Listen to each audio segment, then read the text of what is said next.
just to break up the content.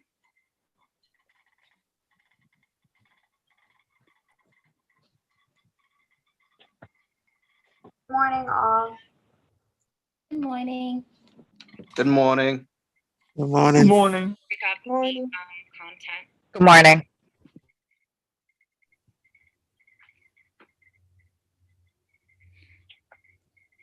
Morning, all. Morning. Morning. Good morning. Good Good morning. morning. Morning. Good morning.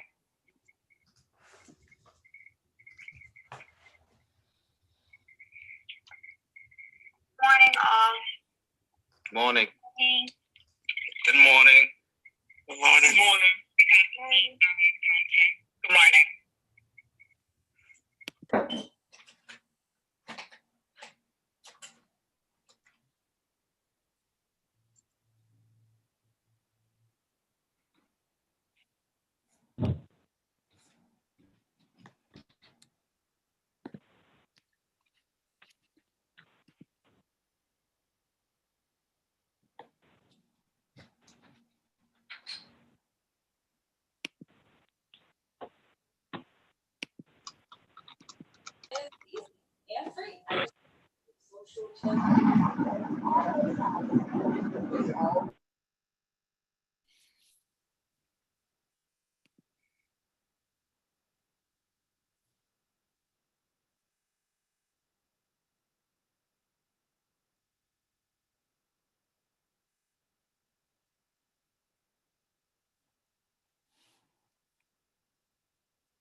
Good morning, Allison.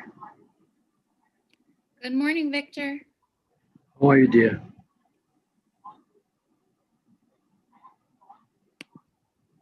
All right, so it is 10 a.m. Yes, ma'am. What we're going to do is we're going to go through our conference call etiquette points. Please mute your line when you're not the speaker. Okay. Please don't put us on hold. If you have to step away and come back, that's fine. This training is being recorded. This training is also being broadcast live on YouTube right now, which is something that we're trying for the first time since we have limited capacity in how many people we can host here on Zoom. And we want to make sure that everyone who needs to see this training is going to see this training. So you should be aware of that. You can ask questions at any time using the chat. And we will be taking breaks for questions throughout, both to address questions you want to ask right then or questions that have accumulated in the chat.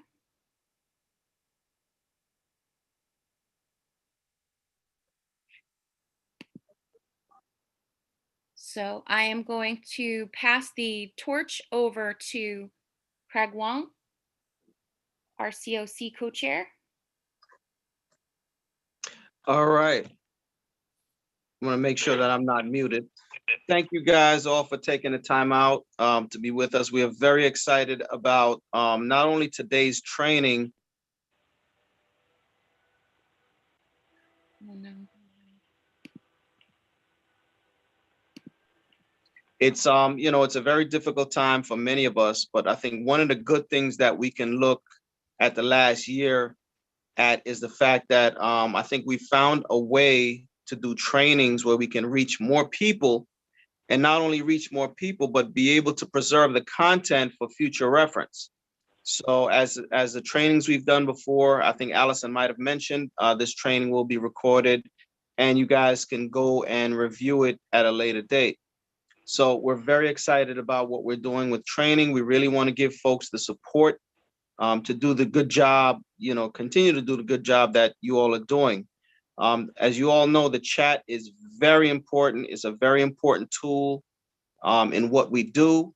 It really speaks to the prioritization of our customers. And what we found is that a lot of times when folks click a wrong button on the chat or don't answer the question correctly, unfortunately, the customer will lose out on a possible housing opportunity.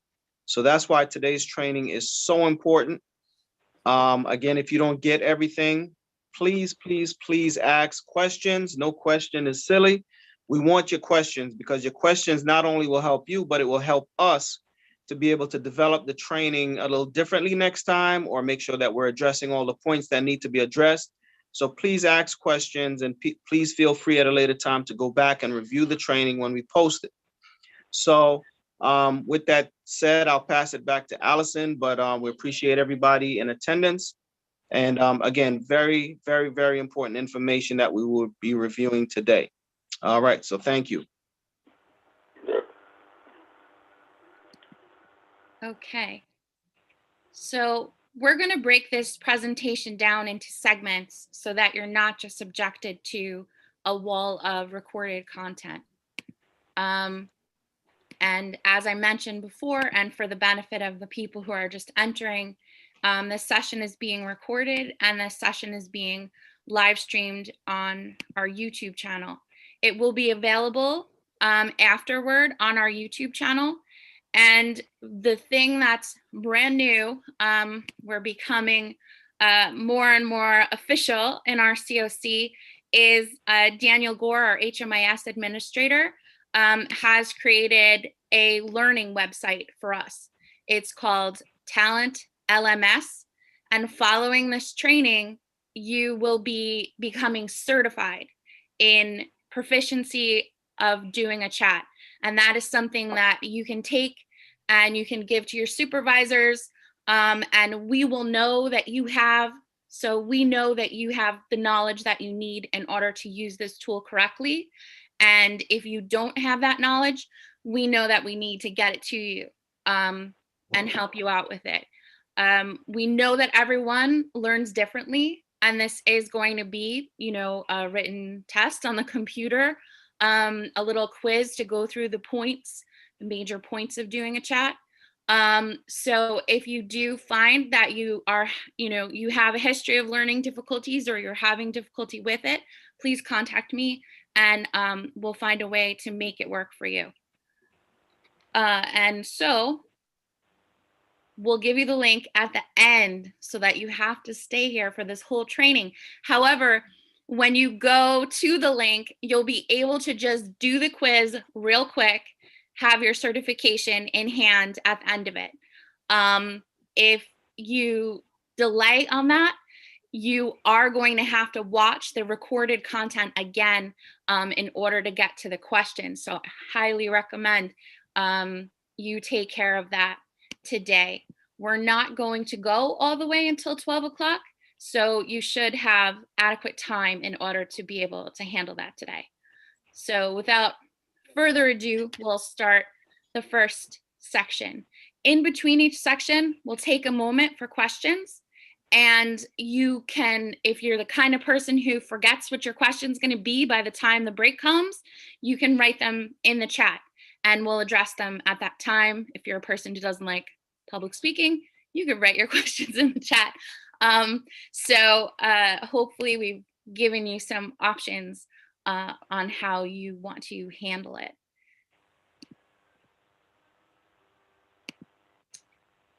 So I just realized I didn't do the sound sharing properly.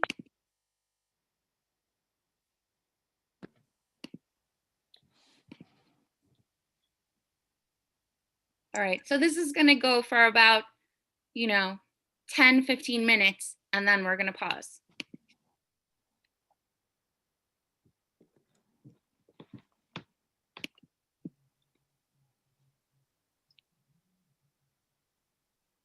Welcome to the chat training, your guide to the continuum of care, partnership to end homelessness, comprehensive homelessness assessment tool, updated in February of 2021. The purpose of the comprehensive homelessness assessment tool is to create a score, which, along with the length of time a person has been homeless, will determine their place on the coordinated entry housing prioritization list. We first launched the chat in October of 2019. This is a proprietary tool of the Westchester Continuum of Care Partnership to End Homelessness. We wrote it ourselves. We created this tool based on several evidence-based instruments we reviewed, plus our own practice-based innovations. This tool was created through a year of work, including all key stakeholders. This tool will remain a living entity, which we will modify over time to meet the needs of our clients and our system, based largely on your feedback. We wanted to collect only what we have found to be the most relevant and helpful information from clients as we seek housing opportunities for them using coordinated entry. We wanted to eliminate duplication of effort by not repeating information found elsewhere in HMIS and information collected by your colleagues at their site locations. We wanted to shorten the survey from what we had before and have it use plain language that makes the tool easier for clients and assessors to understand. We wanted to eliminate questions that required clients to make value judgments about themselves or otherwise speculate on the causes of their homelessness. We wanted to remove questions that are not relevant to their risk while remaining homeless and do not assist in connecting them with housing. We wanted to have a separate score for permanent supportive housing and rapid rehousing because we have learned that meeting eligibility for these housing types is not mutually exclusive. Clients who meet eligibility requirements for both types of housing will simply have greater housing choice. We wanted to have a more compact scoring range to include more clients in the top tier of prioritization. The chat helps the CoC identify clients who best meet the criteria for our two main types of housing programs, which are federally funded by the U.S. Department of Housing and Urban Development. Permanent supportive housing. Permanent supportive housing programs are a subsidy for an unlimited amount of time for people with a documented disability. And rapid rehousing is a temporary rental subsidy for people who will be able to pay the rent on their own within approximately 24 months.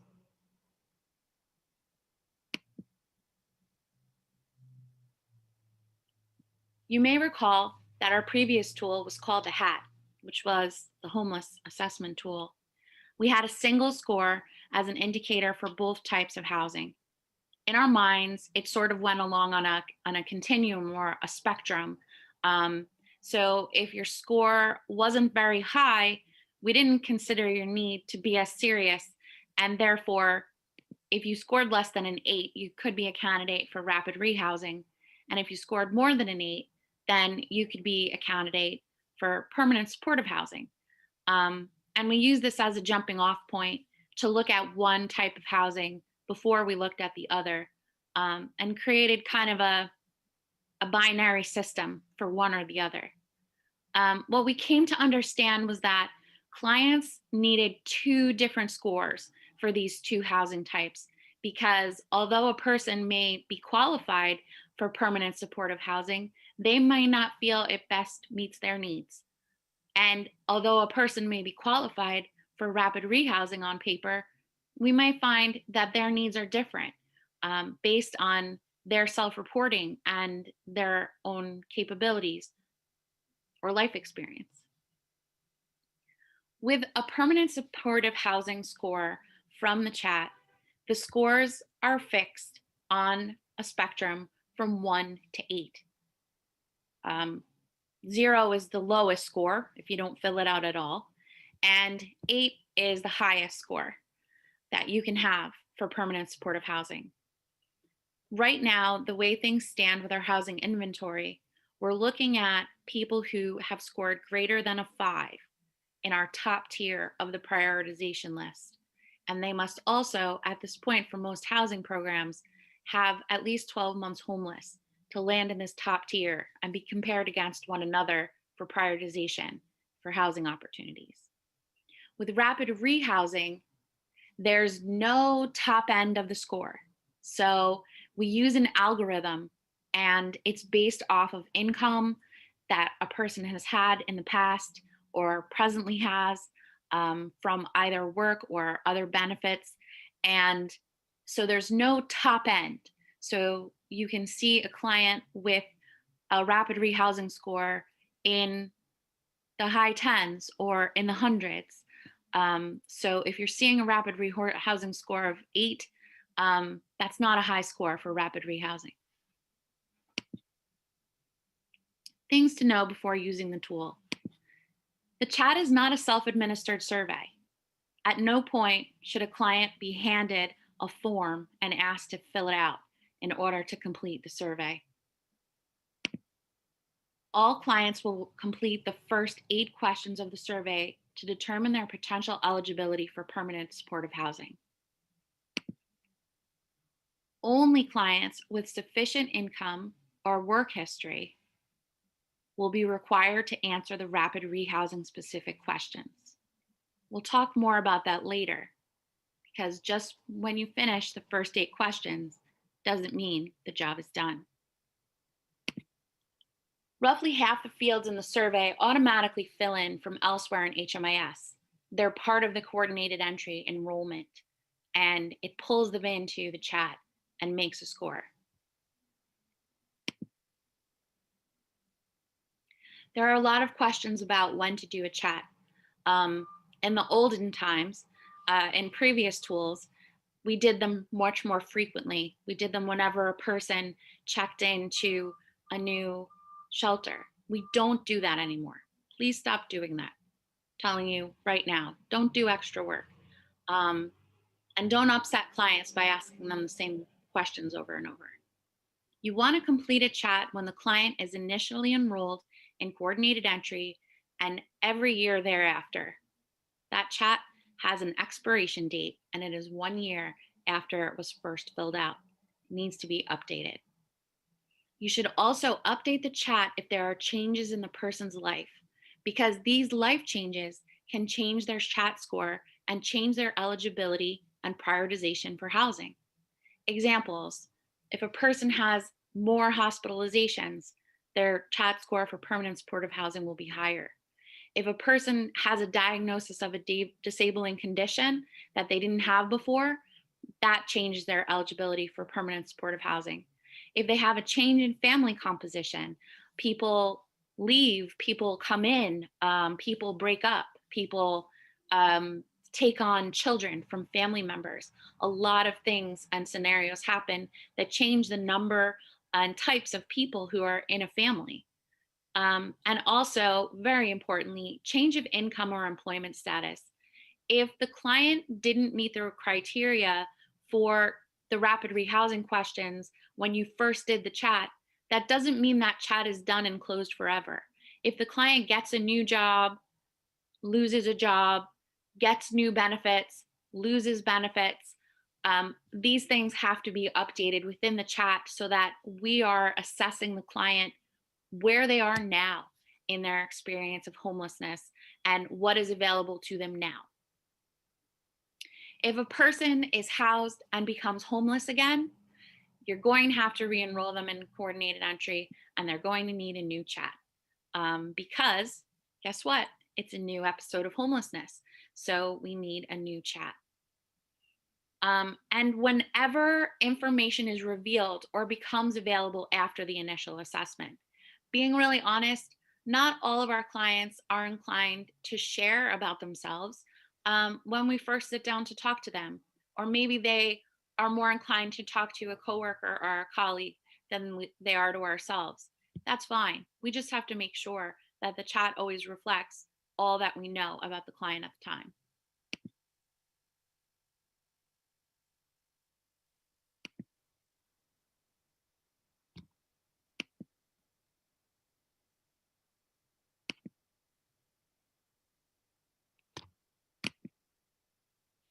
avoiding chat trouble.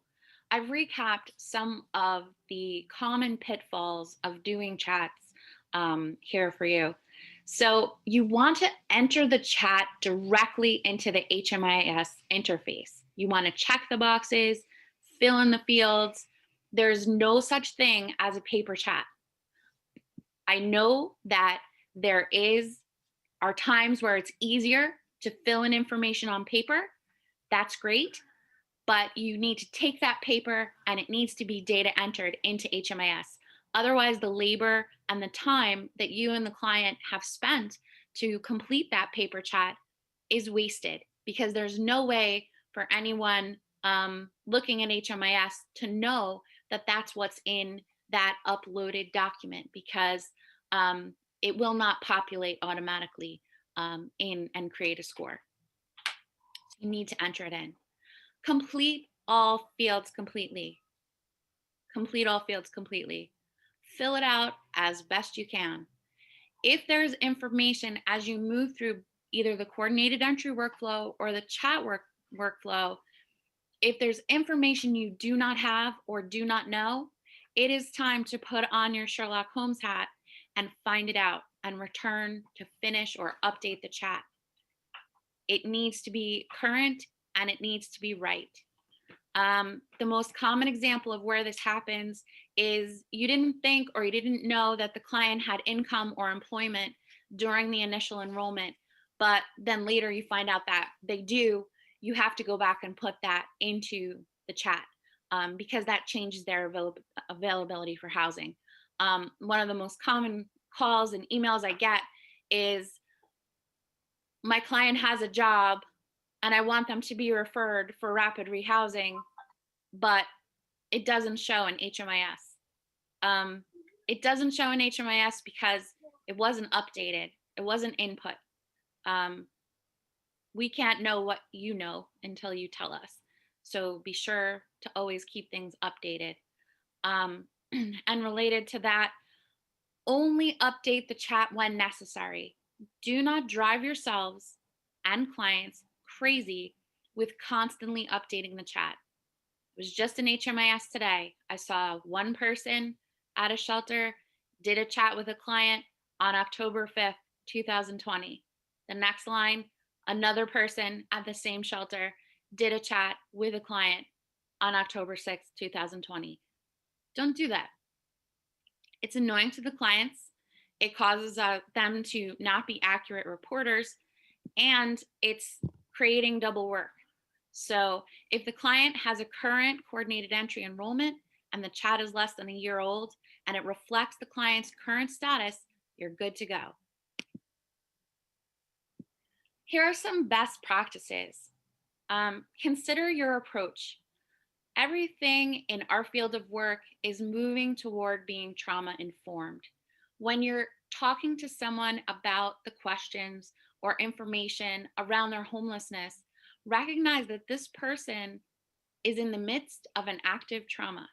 They may not respond how or why you think that they should. So consider your approach. Before you begin the chat, go through the coordinated entry enrollment and make sure that anything you can pre-fill from documentation you have is entered and accurate. And then again, complete all fields completely. Be mindful of how a person's answers can change as the interview progresses.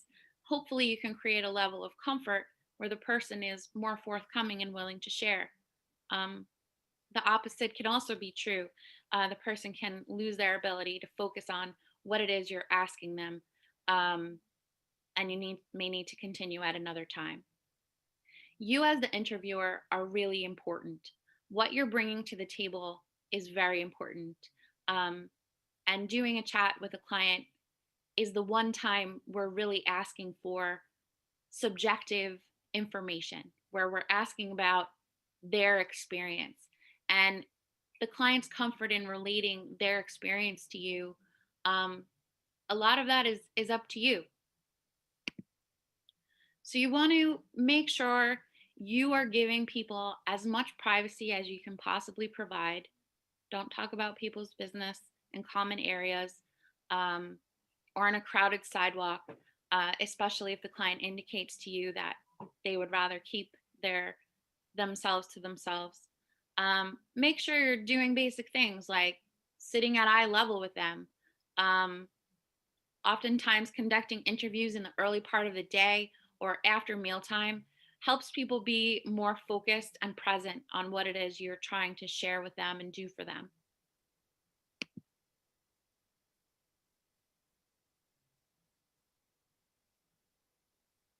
You're talking to someone who is in a very difficult situation and has probably been asked a lot of questions already. So be mindful that you're talking to someone who may not feel that their needs or what they say is valued by other people. May even give you extra information. They may give you way more than you asked for. Make notes. They can be helpful later. They can be put into the notes section, case notes section of HMIS. And when we're going through the referral process and assessing how appropriate housing referrals are for that particular client, all that information that the client shared with you becomes very relevant and pertinent as we go through that placement process. So as I was saying, the interviewer is important. How you ask the questions are just as important as how they're answered. You're not required to have any sort of specialized credentials. You don't have to be a social worker or a psychologist or have the title of case manager even. You do need to have just a basic understanding that administering the survey is really a pivotal point for a lot of people in accessing housing. You want to listen, you want to record, you want to be as accurate as possible. So the other question, okay, so we'll stop here and I'll stop sharing so we can all see each other's faces. Does anyone have any questions that came up for you on the content so far?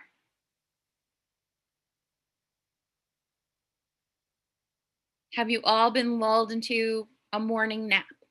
What's happening?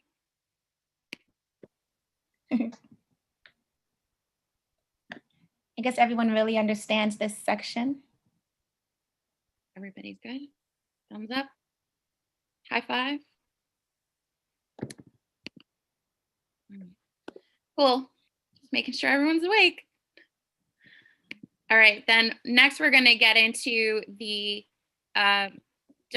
answering the domestic violence question, because this is one where we have arguments about it in the administrative meetings of everybody wanting to make sure what they're saying is really clear. So when it comes to doing the chat, it's important that you're clear on what it is you're asking to. Question that comes up very frequently is answering the domestic violence question. So it's not technically in the chat, it is part of the coordinated entry workflow. We ask the client if they have a history with domestic violence. We ask them how recently it is. And then we ask them, are you fleeing domestic violence? And then we get, well, what does that mean? So I really wanted to talk to you a little bit about what fleeing means and why it's important. As you'll see, I've cited some resources here. Feel free to look them up and read more about it if that is pertinent or interest to you. I will top line it for you right here. This is the question that is super important because it determines whether the client's experience makes them eligible for specific housing programs that we have. And that means they meet HUD's Category 4 definition of homelessness. And we'll talk about that more on the next slide.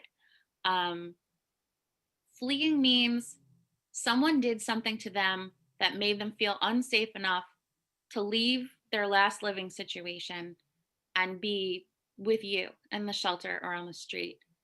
They felt like they needed to leave in order to stay safe.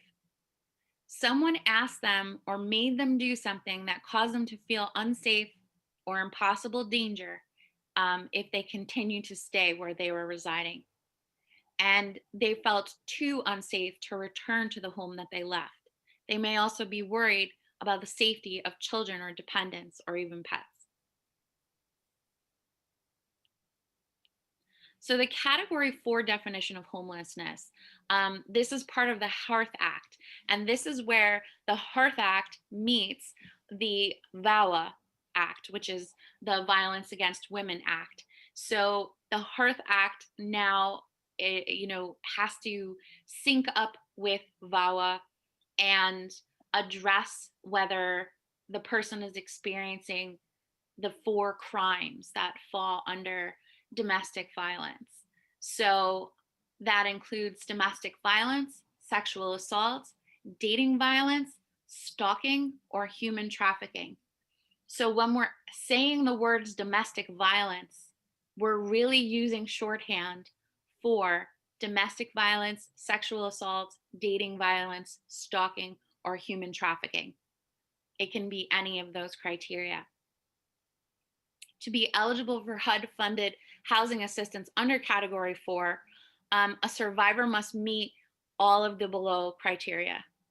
The survivor must be fleeing or attempting to flee domestic violence, dating violence, sexual assault, stalking, or other dangerous or life-threatening conditions that relate to violence against the individual or a family member, including a child, that is either taken place within the individual's family or primary nighttime residence, or has made the individual or a family afraid to return to their primary nighttime residence. This includes victims and survivors of domestic violence and human trafficking. They have no other residence other than the place that they left. And they lack the resources or support networks necessary to obtain other permanent housing. They are homeless and will continue to be homeless because of domestic violence. So as I said previously, everything is moving toward becoming trauma informed. So I wanted to include some information about domestic violence and homelessness, where they link up and intersect. So domestic violence is a leading cause of homelessness for women and children.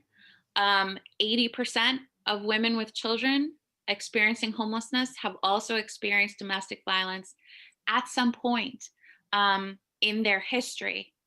It may be now, that's what would make them fleeing, or it may be in the past. Because 57% of all women experiencing domestic violence report domestic violence as the immediate cause of their current homelessness. So think about who you're serving and how you're serving them, and is this really properly being addressed? And know that when you bring this up to them, it's a whole world of a universe of people, a very large number of people within our system who have experienced this particular, violence in their lives. So let's see it already.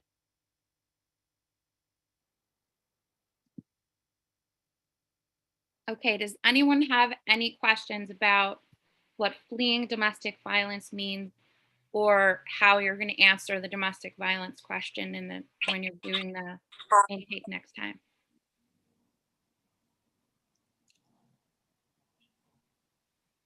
Anybody? Everybody? Everybody's good? Okay. I see nodding heads. I don't see anyone snoring or drooling on themselves. This is a good thing. All right. No questions. Awesome. Everyone's good in the chat. No questions. All right, now we're gonna do the technical side of things and do the walkthrough in HMIS itself. This is our last section, so you're almost to the finish line. We're going to now look at Daniel Gore's walkthrough of the chat, and then we'll address any questions that you have.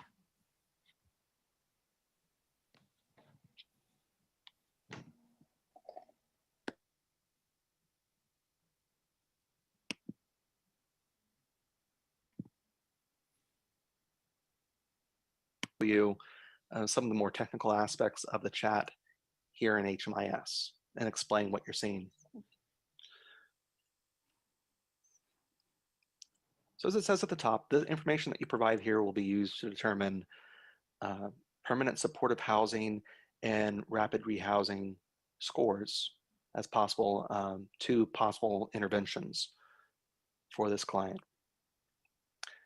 The assessment date needs to reflect the date of when the assessment was done. You can type in the assessor's name here. That person does need to be a user of HMIS. More than likely you're the person, so just type in your name and it'll populate the rest. Some information will pull in from HMIS data. So we already have the client's age populating. We already know that the client is currently living on the streets. And to clarify what we mean by that, this is looking at any recent outreach contacts. And we know there wasn't a recent outreach contact, so this does say yes. And that, and the fact that the client is in shelter, either of those would make this client a yes for the next question, which is, does individual have prior episodes of homelessness? So an outreach contact and their stay in the shelter, which just started, would make this a yes. I'm just going to quickly answer questions that need to be answered on this form. I'm not going to go into, again, how you administer this. That'll be covered elsewhere in the training. I do want to stop and highlight here under employment, if the client is employed, you do have essentially a spreadsheet here where you can add all the client's employment history over the past 24 months. I'd recommend you start with the most recent employer and work your way backwards. Then based on that information, total number of months employed in the last 24 months. And this will auto-populate. The last pay rate will come from the most recent job. Next up is, what is the monthly household income? And to be crystal clear, we're not talking about just the individual's income. So in this case, we are working with a single, so we're talking about just this one person's income. But if you're doing a chat for a family, you want to include everybody's income here on the chat. So you may have just gone through the workflow and assessed 5 family members, 2 of them are adults with income. Take those 2 adults' income and combine it here for your household, your monthly household income. The system won't do that for you, not at this time. So just make notes of each adult's income and record that here. There is some additional information as far as instructions on how you proceed with the rest of this. Stop here if monthly income is below this number, currently $821. And the system is going to set the RRH score to 0, since that would not be likely a very appropriate intervention. Just for the sake of the demo, I will talk some about the RRH questions below. Educational information is pulled in. Rental history is another spreadsheet here where you can enter in the last 24 months rental history.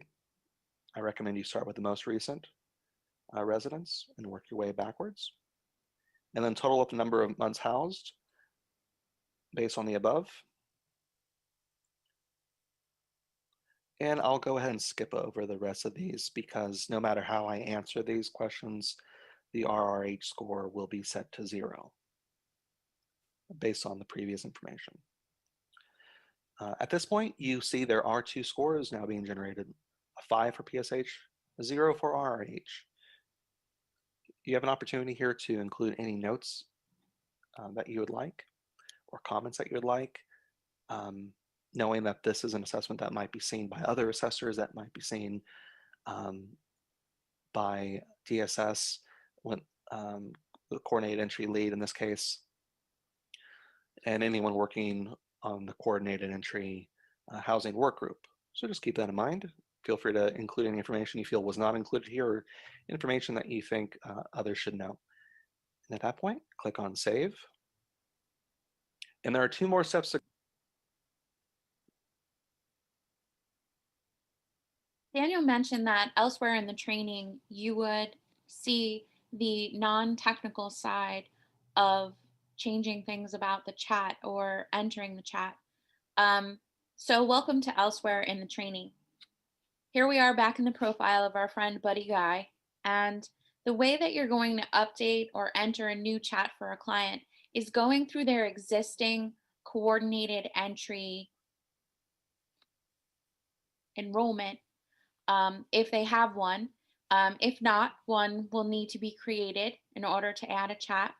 But with Buddy Guy, we have a coordinated entry already here. You don't want to add a new coordinated entry. You just want to update the one that you have that is active. So you're going to click on that. You're going to add, edit chat. And as you'll see, it's going to take us through the enrollment screens that feed into the chat. So here we're going to click no changes. And it's going to ask us, do we want to add a new chat or do we want to update a previous chat? We want to update one. We want to look at the one Daniel was just looking at. So here we can see that I was in it yesterday. Is this the one we want? This is the one we want.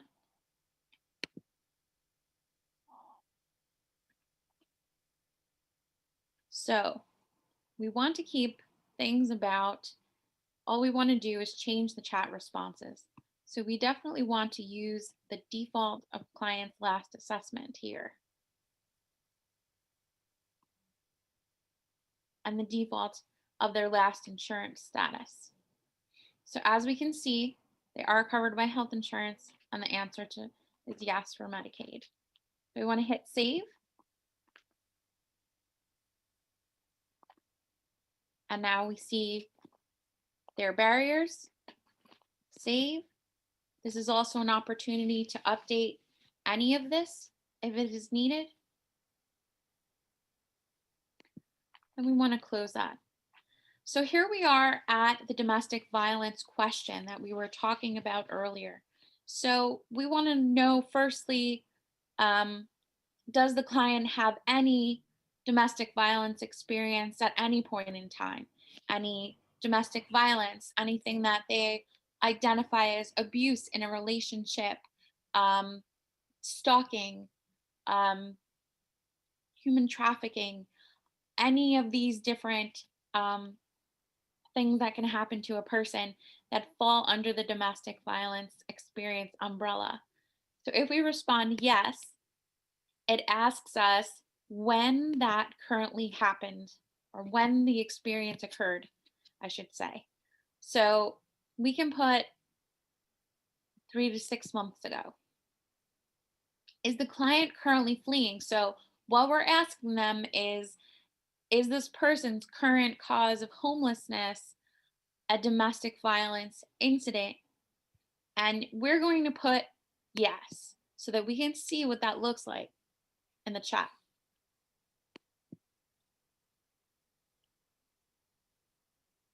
We're not going to touch anything in the income right now. It looks like he has SSDI. If we want to, we can add a monthly amount here. We'll put in $1,200 for the sake of inputting something.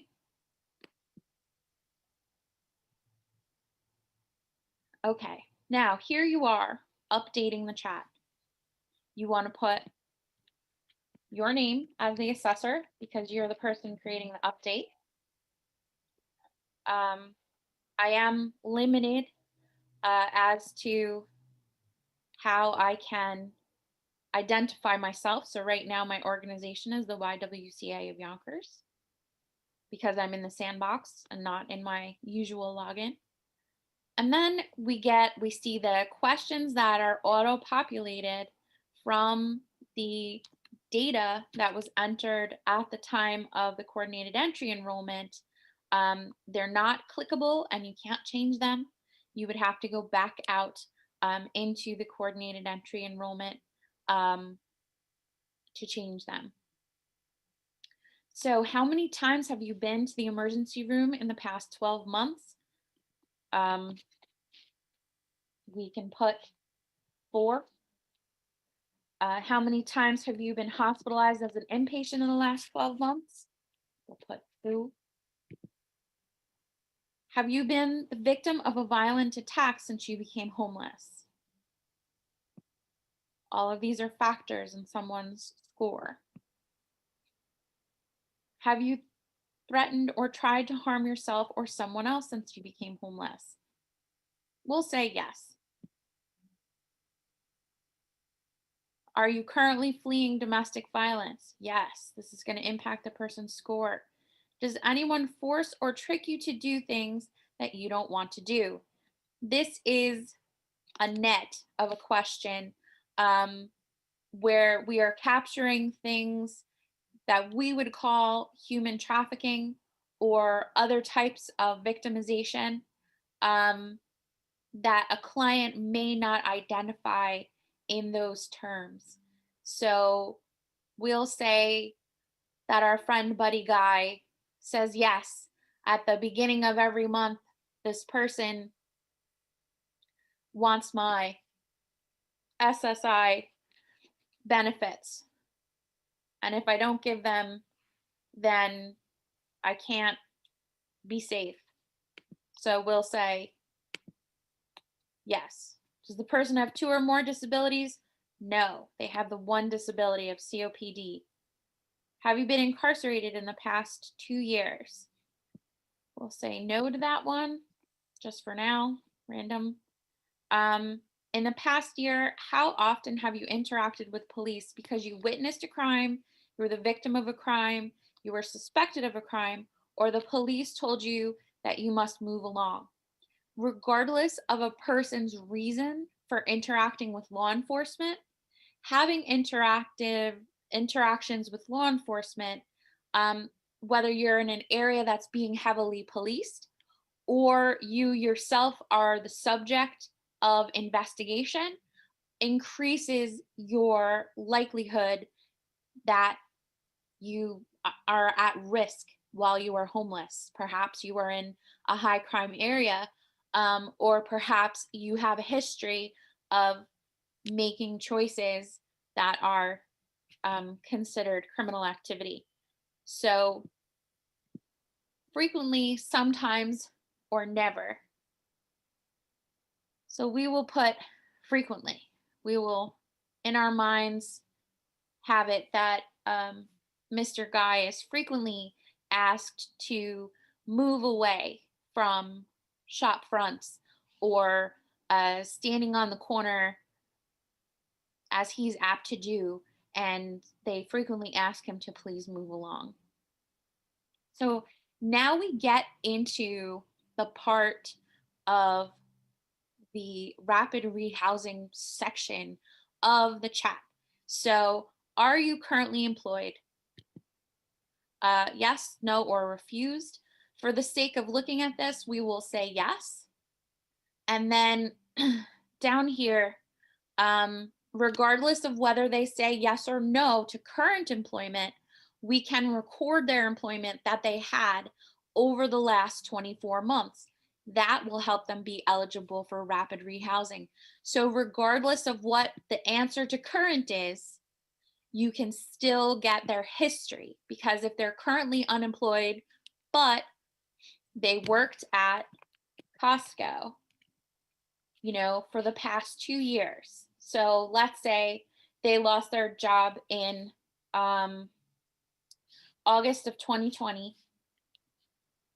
So they started working there in June of 2018, and they stopped working there in August of 2020 because of the pandemic.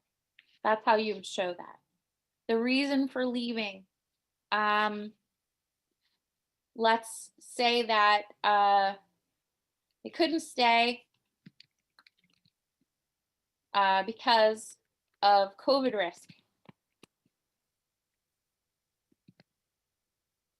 with COPD. And let's say they were making, I don't know, they were making $1,500 a month. So now we've determined that they have been previously employed, and it automatically fills in as you just saw.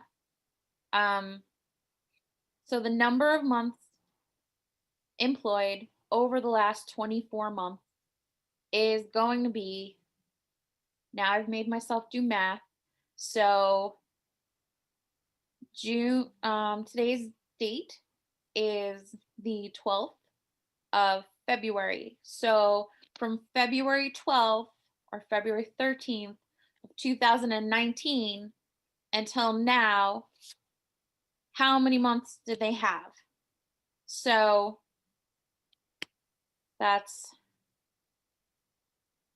they had 18 months, if my math is correct, from February 13th of 2019 until August 20th of 2020, because that would be a year and a half. So 18 of the last 24 months they were employed. Now, their monthly household income.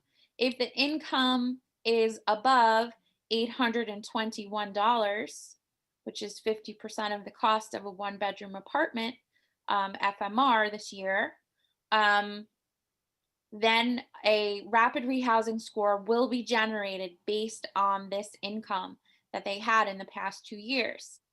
If it's below $821, there will be no rapid rehousing score regardless of what you do below this line. So that's why it says stop here, because if it's below 821, the effort that you're putting into filling out the rest of the form is not going to result in a score. But if this is above 821, then the effort that you're putting in here all goes into the rapid rehousing score.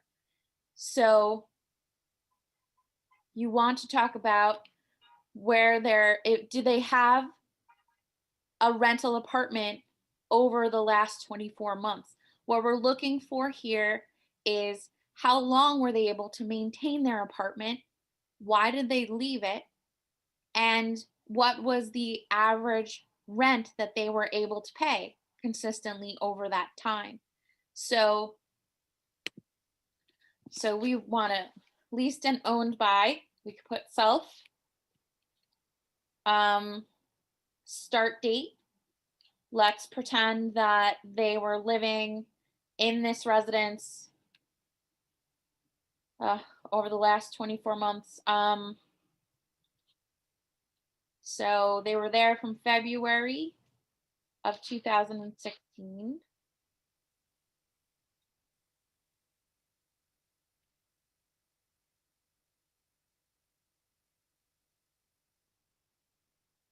And they left there, let's say when they want it to be not too close to our current date. Let's say they left there in February of 2019.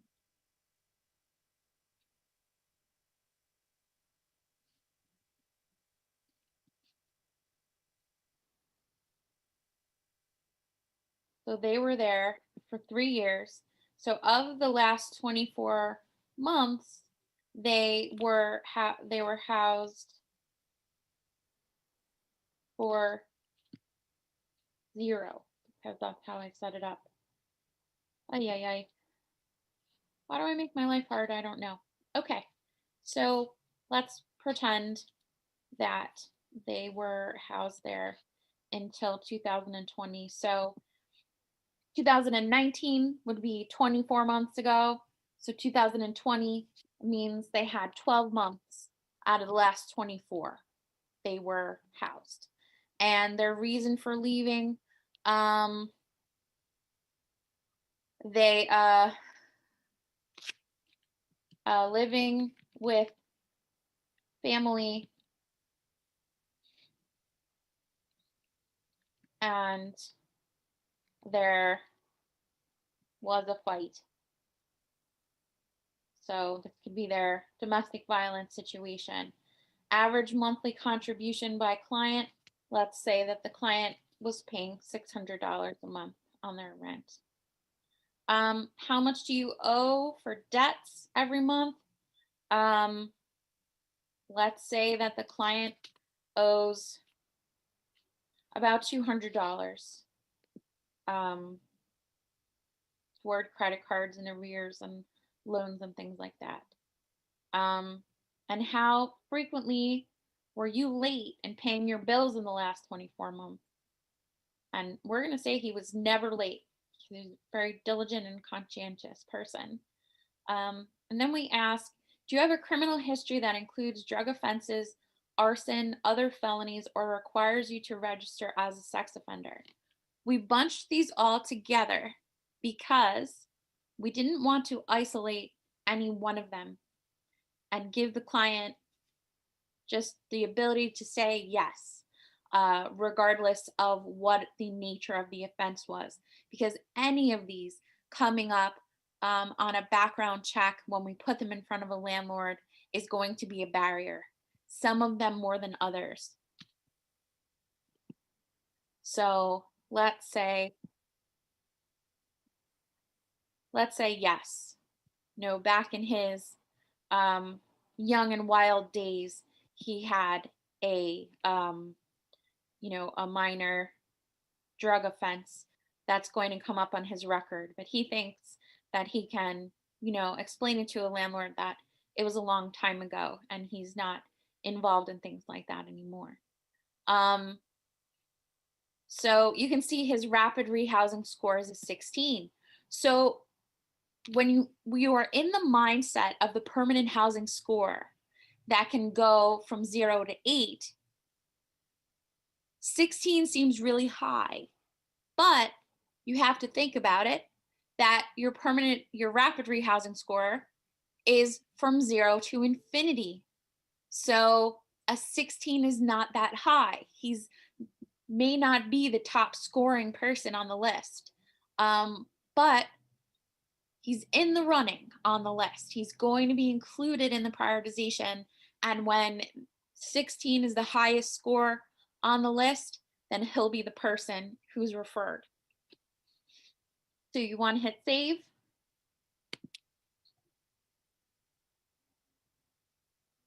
And then you're prompted to go to the document screen where you can add documents to back up anything you said on the previous screen. If you have an SSI letter, if you have their termination from employment, if you have anything that can back up what the client just said, on top of the things that are required, like proof of income, you need that SSI letter. So this is where you can go in and update that. And then you're going to finish. And then our piece de resistance is the COVID-19 risk factors, which is an entirely separate video I would encourage you to look at on our website. We'll walk you through how to do the COVID-19 risk assessment, because that will be a tiebreaker for anyone in our system to be prioritized if they're at higher risk for COVID than someone else who is otherwise the same or similar to them on the prioritization list. So right now we're not going to go into that. So now finish, we get the satisfying, you're done. So here we are, you've made it through the whole training.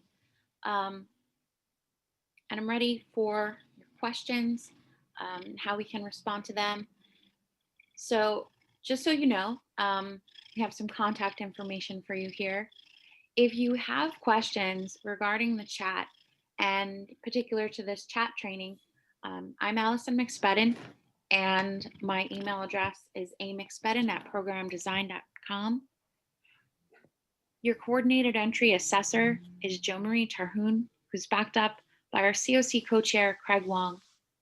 And as always, your contact for HMIS is Daniel Gore. It's a technical question. He's your guy. I do my best to help you guys out when I can. I am not an HMIS expert by any means. Our CoC website has so much information. If you click on the coordinated entry tab, there is a wealth there. And for all of our trainings and tutorials in this past year, you can find them on our YouTube channel, which you can navigate to by clicking tinyurl.com/WCOC YouTube.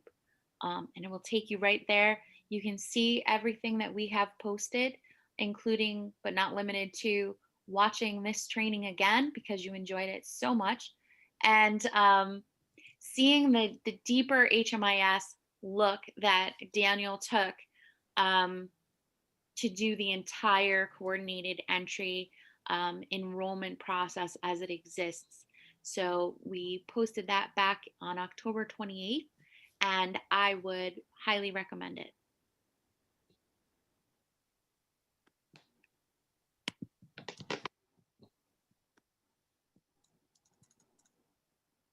All right, you made it through the whole thing. So I do see some questions in the chat this time around. Ricardo asked, is the math on the dates of employment correct in the video?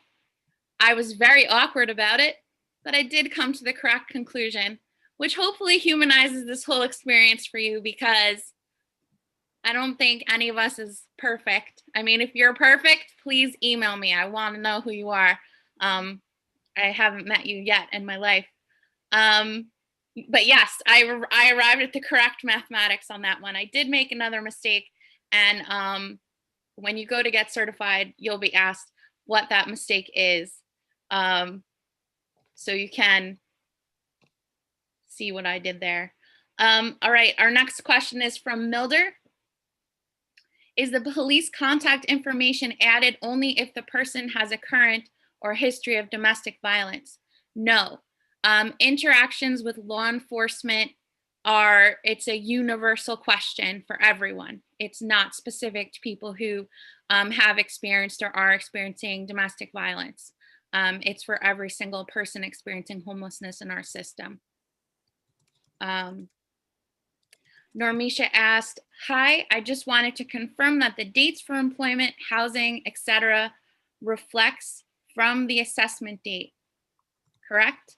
Yes, you consider the day that you're doing the assessment the marker for the 24 months previous.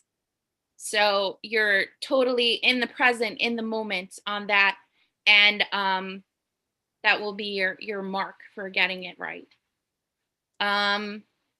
Does income include cash benefits? Income includes cash benefits, income from employment, any sort of pensions, alimony, child support. If it's money and you could spend it, it's income. That's why we call it income, because we don't want to assume it's from employment, or we don't want to assume it's from any particular place. It's just money. Do you have cash? That's kind of the question. A lot of people seem to like the training, so thank you for the positive feedback. So what other questions do you all have for us?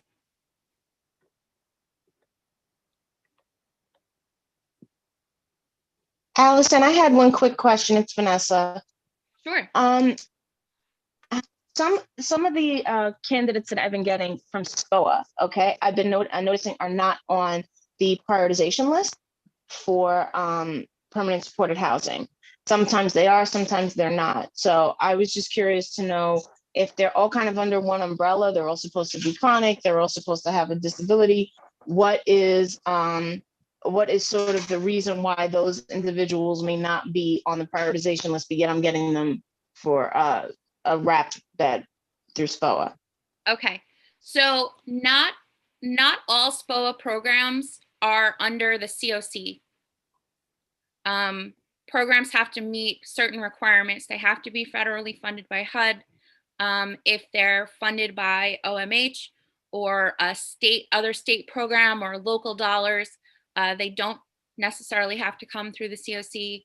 And also because people who have a diagnosis of a serious mental illness or a substance abuse diagnosis, that they can be eligible for a program where the list is different because the criteria for that program includes that diagnosis. So we have one prioritization list, but when it comes down to it, each program has unique criteria. So they are getting the person who's the highest on the list that meets the criteria.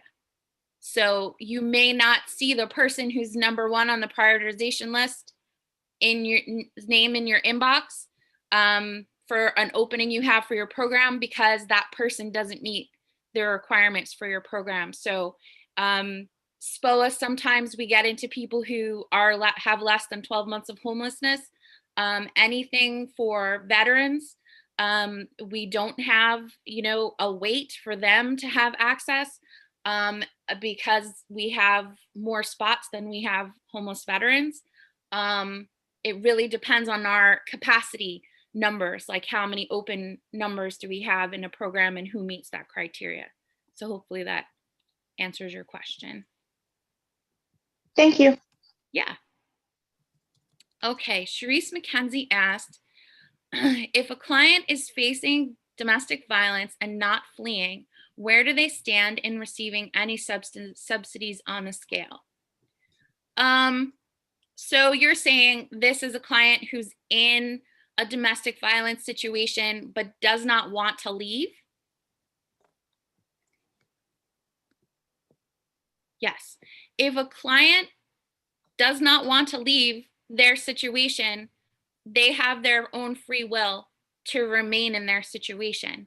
So we're not a court system or other entity that could mandate people to utilize certain housing. We can't pluck them out of their situation and put them into housing. As much as sometimes we would like to see people make choices other than the choice they're making, it's their free will to make that choice if someone wishes to remain in a situation that we might think is violent for them.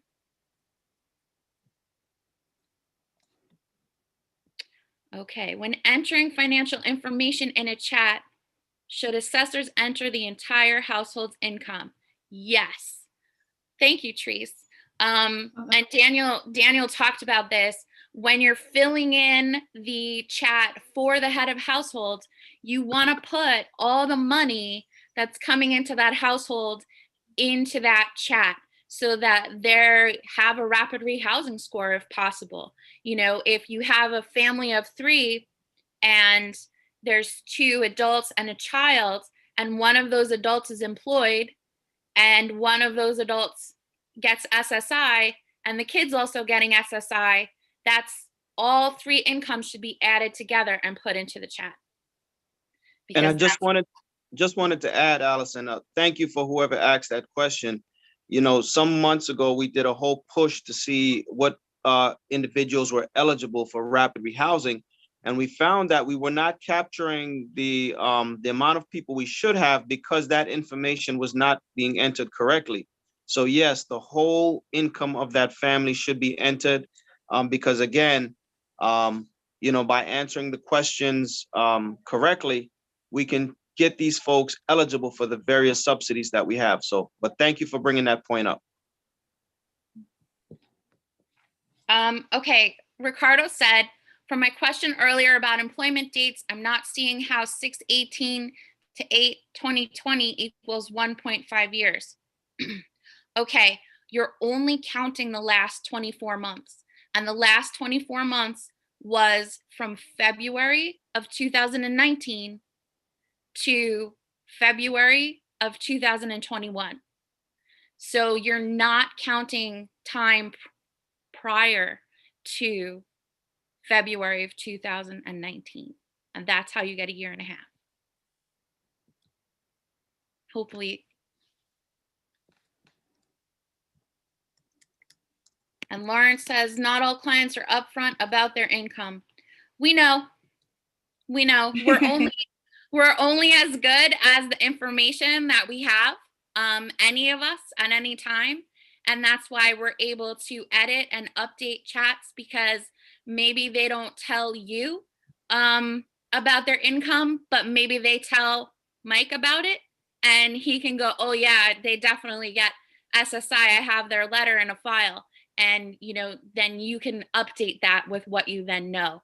So, as you know, case management, housing, being a housing specialist, being a homeless outreach worker, you're a bit of a detective as well. And then the other thing too is that we oftentimes tell folks doing chats is, you can have that conversation with the customer, letting them know that the more honest they are, is the better opportunity they have to get a housing opportunity. The information is not being collected so that we can they can pay into the shelters or do whatever it is, but it is in their best interest to be as honest as possible, because we want to get them housed. That's our goal. That's the purpose of the questions. Okay, Daniel asked, do CE assessors need to be credentialed?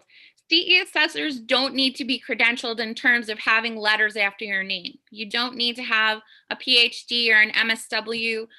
You don't need to have a specific title. You could literally be like, one moment you're the person who's serving lunch, and the next moment you're the person who's doing a chat, and it has nothing to do with your title. But you're good at it, so your organization encourages you to do it. There's no criteria there other than having good interpersonal skills. For the purposes of moving forward in the CoC, we want people who do chats often to do this certification, because you're demonstrating that you know how to do it. So it's going to enhance your credibility with your supervisors and your peers, that you're somebody who's knowledgeable about this, and you've got the paper to prove it. And you're also, having a way to say, yes, I already know that. It's kind of like when you call an IT support desk and they tell you to turn it off and turn it back on again. If we know that you know how to do a chat, we're not going to start from zero on how to do it. And you're going to say, oh, I am already doing this. You're driving me crazy. We're going to start, you're an expert, we're an expert, and we can talk apples to apples. So it gives us a better idea of where you are in your understanding. Can the number of emergency room visits and hospitalizations include any member or just the head of household?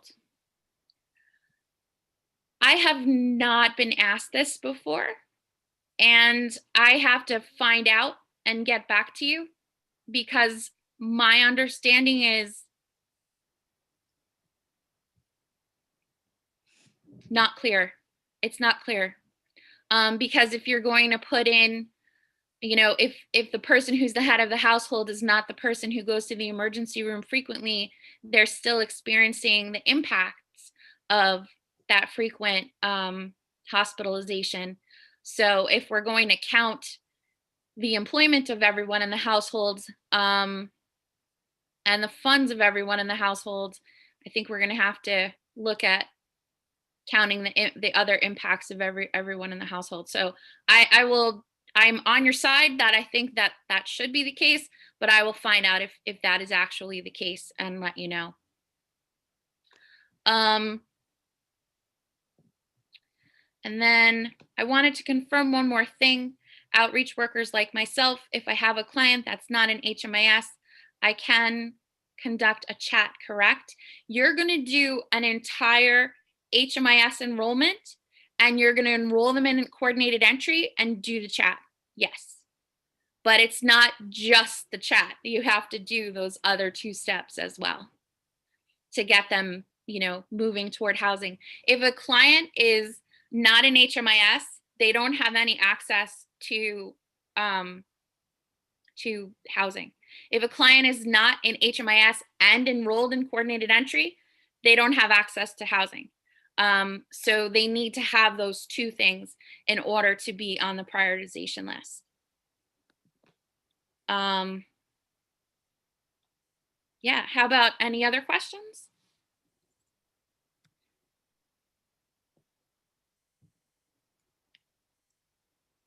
All right, then I am going to give you folks the information for the link in order to be able to do the certification for this training. If you've watched this on YouTube, if you could put potatoes in the comments, you will get credit for having viewed this entire training. So let me, if you see the link at the bottom here, to get certified for chat proficiency. Oh, I copied the same thing instead of the link Daniel gave me. Hang on, I can fix this. I have the technology.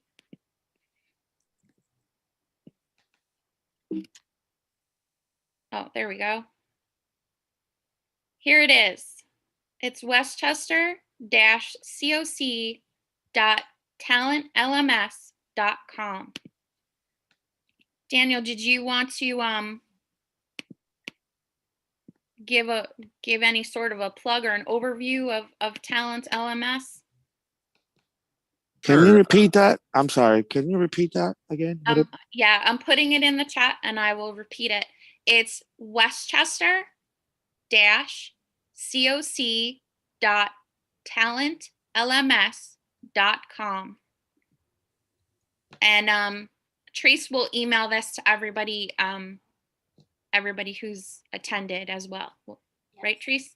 Yes, along with a short survey about today's training. You'll be getting that today too. Awesome. All right, Allison, I think you covered it. This site, this learning center, it will be used for a lot of other trainings and certifications going forward. So you all will be the first to actually sign up for an account. So sign up, select your organization when you do sign up, and get started with that course. And like Allison said, you can review any of the content of the course that was covered today, or just skip ahead to the certification test. And it shouldn't take you too long, 8 to 10 minutes tops. And there's reference there to say if a question's too tricky, it tells you which section to go back to for the answer. So it should be a breeze for all of you experts. Thank you very much. All right, any final questions or closing comments? Then I thank you all very much. I know we budgeted time until noon today, so I hope this frees up your schedule a little bit. To be so far out ahead of things, you should have plenty of time to do the certification, and we're looking forward to seeing all of your names pop up as having done it. We're trying to reach a balance here of, getting you the technical side of things, everything you need available to you all the time without losing the personal side of things.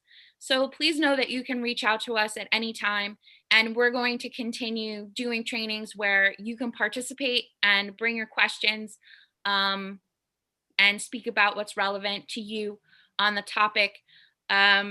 So we may be using Talent LMS more moving forward to do trainings like this, and we'll see how it plays out. Definitely give us feedback on how you like using it. So thank you, everyone. Thank you. Have a great day.